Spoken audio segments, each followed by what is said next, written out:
фоточки, видосики, и это рубрика «Выживание в лесу». Евский, расскажи, чем ты сейчас занимаешься? Я сейчас копаю. Копытом бью. Я не знаю, копать надо. Сказали, их надо копать. Я копаю. Значит, Вот как вы сейчас видите, костер горит уже не 1 час.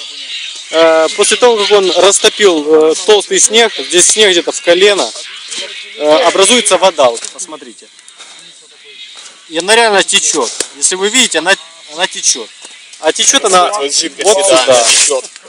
И вот горит костер, топит воду, снег, и вот вода вот течет. А здесь родник, мы костру, как и обычно, здесь мы уже пьем внизу.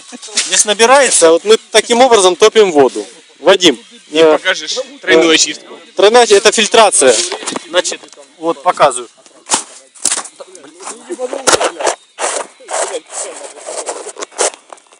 От первого лица. Пиздец, блядь. Вот это вот нахуй да. Ну, просто в голове вот предошел себе, что типа, если... Значит, видео от первого лица. Хуёво. Новая технология, дренаж на этих... Дренаж. Как вы видите, костер, дренаж. Полив огорода зимой. Не так луна идет. А что ты снимаешь? Я снимаю, как вода течет. Куда ты залез? С другой стороны снимаешь. Я уже понял, блядь. Значит, смотрите, так вот не делайте. Это эпик фейл, блядь. Меня в экране не видно, блядь. А ты знаешь, у тебя вторая камера есть? Нет. Нет. Коропа есть, блядь.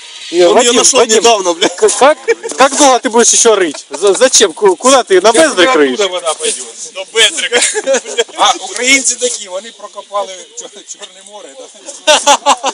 Это топительная система. Супер чистый снег тает и течет, вот здесь родник образуется.